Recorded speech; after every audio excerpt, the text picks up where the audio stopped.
Hello, welcome. So today we're going to be looking at r/Am I the Butthole? Of course, there'll be some interesting stories for you today. So if that sounds like something you're interested in listening to, then please do stick around and enjoy. And don't forget to like and subscribe, please. Thank you.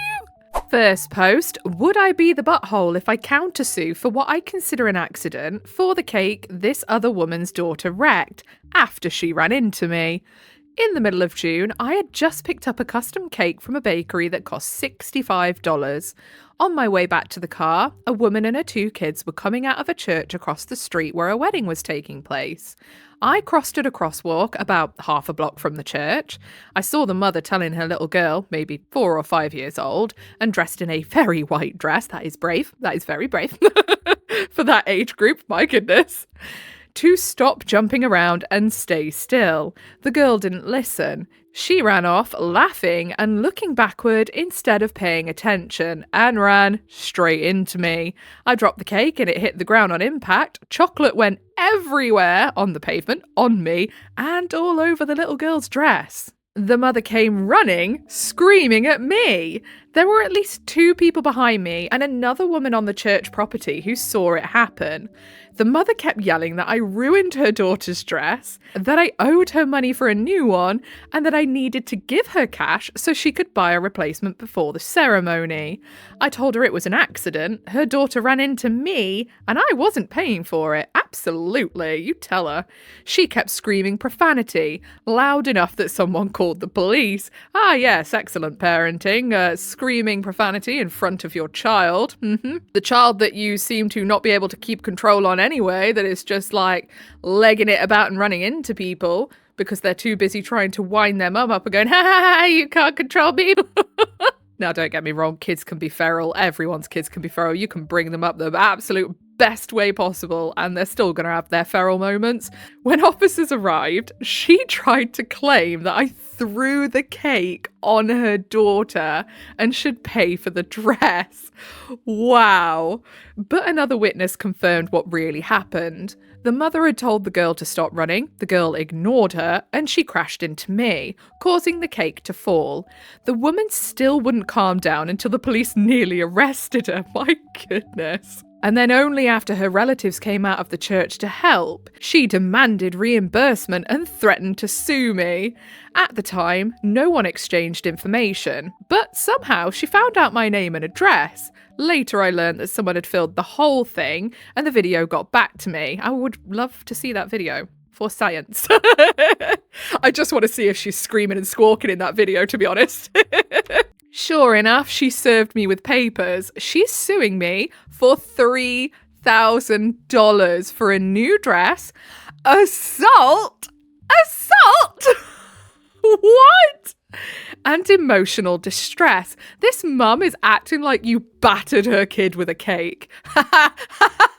The pun was not intended, but I like it. Would I be the a-hole if I countersued for the cost of the cake her daughter ruined because of her poor parenting? Honestly, I'm not too worried about winning or losing since I have video evidence and multiple witnesses showing it was an accident and her child caused it. I mean, I don't know much about like taking people to court and whatnot, but I imagine it can be a huge headache. It depends how committed you are to the petty bit, really. Updating to clarify a few things, instead of keep repeating in the comments. The cake was in a box with a lid, but when it hit the ground, it opened and exploded. Yeah, the boxes they put cakes in are so flimsy, so I could believe that for sure. They're literally just like very thin cardboard. It was a soft cake with a lot of chocolate icing, so it got all over my pants and the bottom of the little girl's dress. It was enough that it was really noticeable.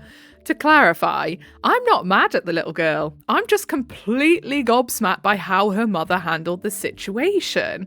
She could have taken some accountability, apologised, or even made it a learning opportunity for her child.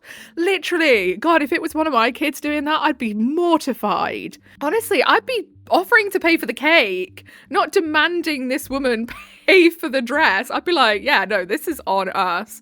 I actually, from my own experiences of something that happened to me as a kid, was able to scare my children off ever running around supermarkets and the like. When I was a kid, I fell over because I was running around in a supermarket. I fell over, and then this guy who wasn't looking where he was going just rammed the trolley into my head.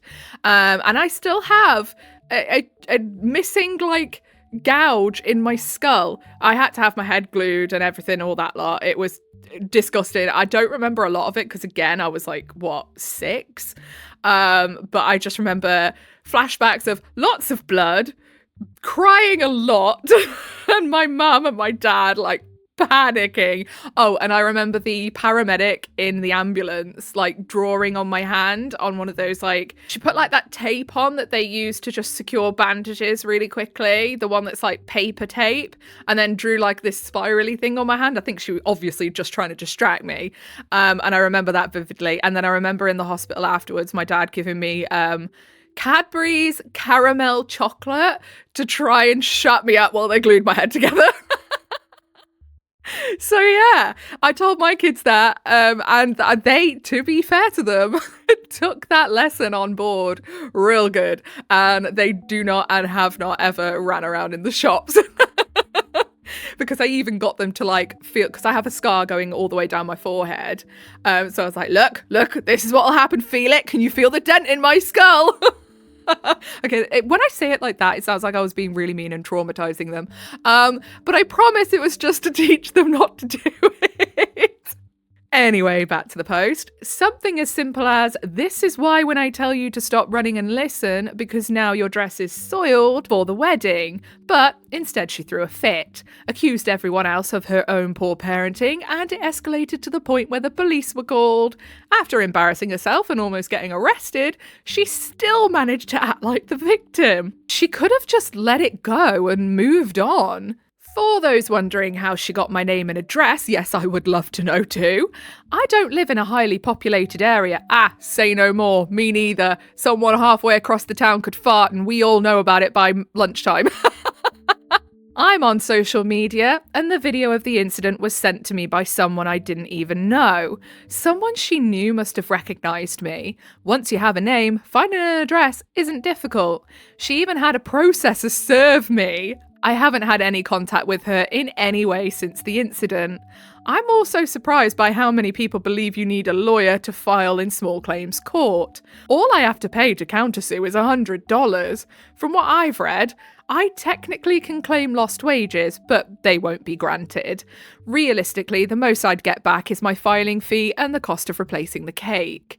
Some people have also said that I should have been able to prevent the accident because I saw them before I crossed the street. That's true, I did see them, but the little girl was on the grass the entire time. At no point did she step onto the sidewalk until the moment of impact. I am not psychic, and there was no way I could have predicted she would suddenly run off the grass and straight into me. It all happened in literal seconds.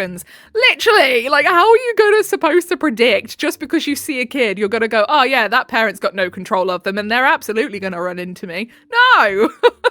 So down in the comments, low temperature 9593 says, you would not be the butthole. If you're having to show up in court and waste your time on this lady's stupidity, you might as well get something out of it. You'll be doing a public service to teach this lady a lesson about frivolous lawsuits. And then Icy Bunny Baby says, OP should sue for the cake, OP's outfit, the cake fell on, lawyer's fees, lost wages, and emotional distress. I mean, if it only costs $100 to countersue and you really don't have to do anything else other than that, I probably would, you know. I'm not even gonna lie. I'd be like, do you know what? Someone needs to teach you a lesson, love, because you're clearly just so entitled. And no, we're not having that today. Thank you, please. Next post, am I the butthole for being willing to end my marriage because I refuse to uproot my kids from their life to follow my stepkids? My wife and I have been together for 4 years, married for almost 2. We both have kids. My daughter is 11 and my son is 9. We lost their mum when they were younger. My wife had been divorced for many years and shared custody of her 15 and 16-year-olds with her ex until a few months ago, when he was granted permission to move to another state with their kids, because their kids wanted to go with their dad. My wife doesn't want to be away from her kids for long periods of time, and she has told me she's moving. Understandable, I would get that she wouldn't want to be, I do understand that. She feels like she needs to be near her kids. I support this, but I won't move my kids away from family, friends, and stability to do this. My kids don't want to move either. I heard my wife mention it several weeks ago, and they told me they don't want to leave. They'd miss everyone too much, and that is also understandable. This, my friends, is what we call a rock and a hard place, and the OP is fast stuck between them. I already know the life my kids have here is what they need and where they thrive. I explained this to my wife and she was defeated. She told me we can't make a marriage work if I'm here and she's there. I said I agree, and I told her I believe the best way forward would be to divorce. She was upset by this, of course, and we talked and I comforted her, and she asked me if there was anything she could say or do to make me reconsider. I told her I won't move my children, and I would never ask her to be apart from her kids for a month at a time. I said we're both committed to the best interests of our individual children, and that means doing what's right for them, even if it's not right for us as a couple. She asked for us to talk it out some more, and we have. We've talked about it extensively, but all the while she has been making arrangements for a place where her ex and kids now live and a new job. So she wasn't willing to ever compromise with you. She just wants to make you move then. That's a bit off, really, because she's not even considered staying with you. She's like, no, I'm going either way. You need to choose if you're coming with me. I do understand it, though, at the same time. Tricky one. I think she believed I would change my mind the more we discussed everything, but I have not. And now she's angry that I would rather our marriage end than move so we can all be together as a family. You've literally been saying that from the start. I don't know why she's angry or surprised. But I know this is not what's best for my kids. Am I the butthole? No. No. It is a sticky situation and it's a sad situation to be in, because it clearly, this is one of those times in life where you come to a crossroads in a relationship and you can either find a way to move forward in the same direction or you just simply can't, and you have to go your own ways. It doesn't mean anyone's necessarily in the wrong, and I don't think either of these people are in the wrong, I genuinely don't. I understand the reasons for wanting to be near your kids. I would be the same. But if it came to it, say if I got in a relationship now and someone said to me, right, so to be with me you need to move away from where you live now, I'd say no, and we have to end. It wouldn't matter if we were married or anything. I would say no, because my kids are settled here. They have all of their friends, they like the area, they're comfortable, they're settled, and I don't want them having the life that I did where I was moving around all the time. I want them to be settled, so I would do the same. I would end a relationship to ensure that my kids got to stay settled and stable. So yeah, I don't think either of these OPs are the arseholes, actually. I just think there are no winners here. I think the only way you could argue that the wife may be a bit of a butthole is she never even considered staying. She never gave it some thought, whereas the OP was, willing to talk about, what would happen and how that would look and, consider it, but ultimately came to the same conclusion. It sounds like she never even considered staying. She was already making the options to move.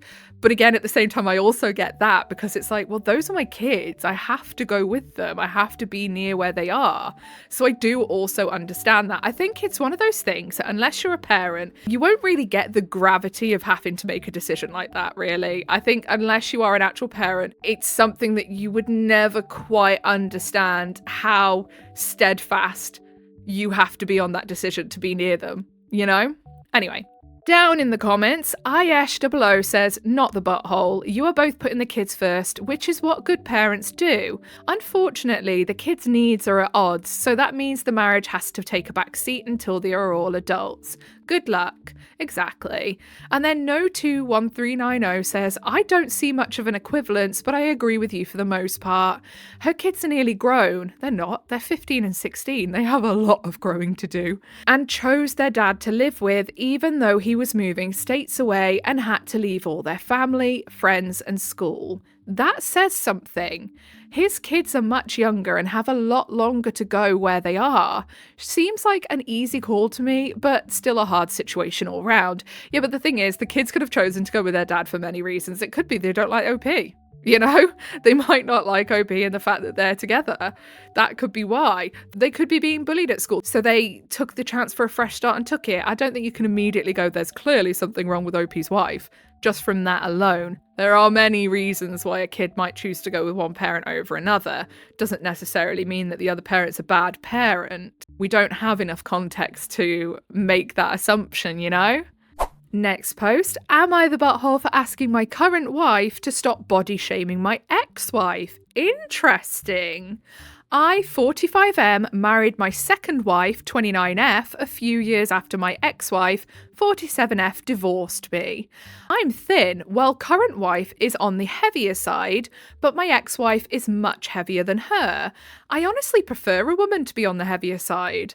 My wife has referred to my ex as fat multiple times in a derogatory manner. Why? I asked my wife to stop body shaming my ex, and my wife accused me of still loving my ex.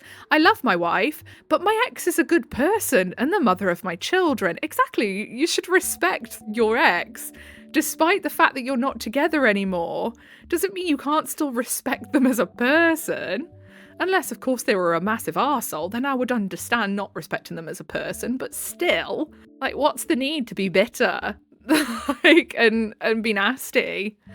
I want my wife to know I love her, but I don't want to hear anyone insulting my ex. Am I the butthole? No! And it's so refreshing to see an ex actually going, do you know what? This isn't nice. This isn't right. And also, you're chatting shite about my kid's mum. Like, pack it in. So then down in the comments, Wonderful Base 6651 says, respecting the mother of my children has nothing to do with loving her. I am with you, but there is a scenario where we can all exist like adults without needing to comment on anyone's weight. Let's just live our life and leave her physical appearance out of it.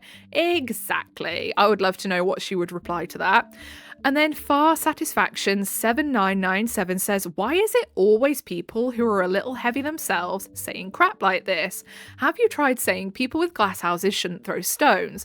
I mean, to me, it just says that she's probably insecure, which is really sad that she is insecure about being on the heavier side. But that insecurity shouldn't then bleed out into toxicity against everyone else. Like, your insecurities are not everyone else's burden to bear. And then Throwaway Console says, insecurity. It's this, but there is more to it. When you're overweight, like more than a few pounds, it dominates your life. It seeps into every pore. You can't escape it. The look at the stores and restaurants, the comments online, the comments from people you ask out. In movies, you'll see hot action hero men sweating, and people will make thirsty comments about how they would love to lick the sweat off their body. Okay, this is getting descriptive. My goodness. I was dating someone who was really into sweat. Ew, what?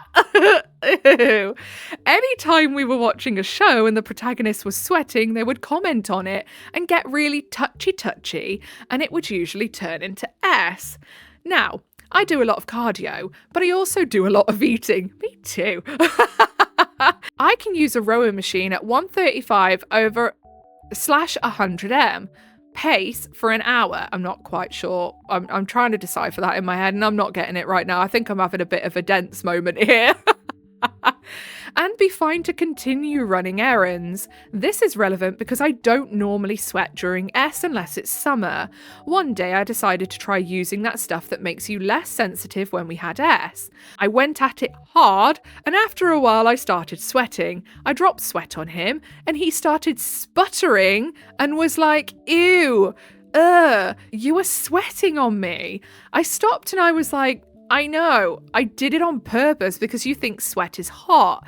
And he goes, but you're fat. Oh my goodness. I wondered where this story was going with this talk of sweat, and I was wondering if this commenter had got a little off track, but yeah, I see where they're going with this now. That's awful of your partner to say that to you. We never had S again. I told him to try going at that pace, and he fell over exhausted in less than 5 minutes. I had a roommate that would wake up straddling me, or when she was lonely, she would crawl into my bed and cuddle up to me. Nothing ever happened, but I had a massive crush on her, so I didn't mind the attention. One day I woke up early because I heard raised voices. She'd brought a girl over the night before, and the girl was breaking up with her because our closeness made her extremely, rightfully, uncomfortable. I heard her say, "Why don't you just ask her out?" And my roommate said, "Have you seen her? Have you seen me?" Personality can only do so much. I did not renew the lease and moved out later that year. So, when your life is full of that, when your life is full of people thinking something you do is gross for the sole reason of your size, it makes sense why the things fat people attack in other people is their weight. Kinda like when kids who were bullied finally get power so they become tyrants. It's not right, but I can see why it happens. Yeah, I definitely believe it's insecurity on the new wife's part, but my god, yeah, it's still nasty behaviour because you know how it feels. Why would you do it to someone else? So, last post for the day. Am I the butthole for ruining my parents' marriage by finding my bio father and exposing my mum's lies? Ooh, what a title, my goodness. I, 19M, always knew my dad wasn't my bio dad, and it was never a huge deal. I knew I was loved either way. Mum always told us my bio father hadn't wanted to be a dad and walked away once he learned she was pregnant. When I was 12, I started struggling with health issues, and we were repeatedly asked for family medical background. Mum swore she reached out to ask bio dad for any insights on his side, but he refused to give it. At the time, we were told it would be ideal to find out more if we could, but if not, we would do our best to treat me. My dad and I talked about it a lot, and he comforted me when I was upset that this guy who made me hated me so much that he wouldn't even help for a medical problem. It meant added complications and always having to explain to new doctors that I was referred to, that I only had half of my family medical history and could not get more. And really, it sucked to think that he cared so little if I could be seriously ill or not. A year ago, my aunt, mum's sister, told me that things might not be like the way they seemed, and maybe it would be a good idea to search for answers myself. She knows something. She said the worst that could happen is he refuses to answer or gets mad at me for making contact. I asked her what she meant about things not being what they seemed, but she was tight-lipped on it, so I did a 23andMe. I ended up matched with a paternal aunt, and from there, Mum's lies were exposed to me. My paternal aunt was shocked to learn about me, and she told me she was 100% certain her brother had no idea. She was a go-between for us at first to help set up contacting a face-to-face meeting. When we met, he had medical info waiting for me and told me it was a thing I inherited from his side and he would be a donor if I ever needed one. He was also apologising for the whole time for not knowing, and he swore he was never told Mum was pregnant. They broke up because she cheated, and he never heard from her again, or her sister, aunt who pushed me to search, who he got along with during his relationship with Mum. The medical info helped, and I told him I'd have way more questions once I processed. Then I went to talk to Mum. At first, she said it was all lies, then asked why I searched without saying anything, and when I told her why, she admitted it was true. She said she met my dad after the guy she cheated on my bio father with left her and came up with the lie so we could be a normal family. And she never told my bio about me even after I got sick because she wanted to keep things as they were. I was hurt, but so was my dad.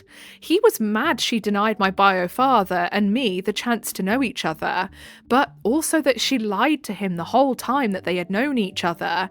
He felt like she had made him complicit in keeping me from my bio father, and he was super angry. She was willing to make my health stuff more difficult because I didn't have the full background rather than do the right thing and expose her lies years ago for my sake.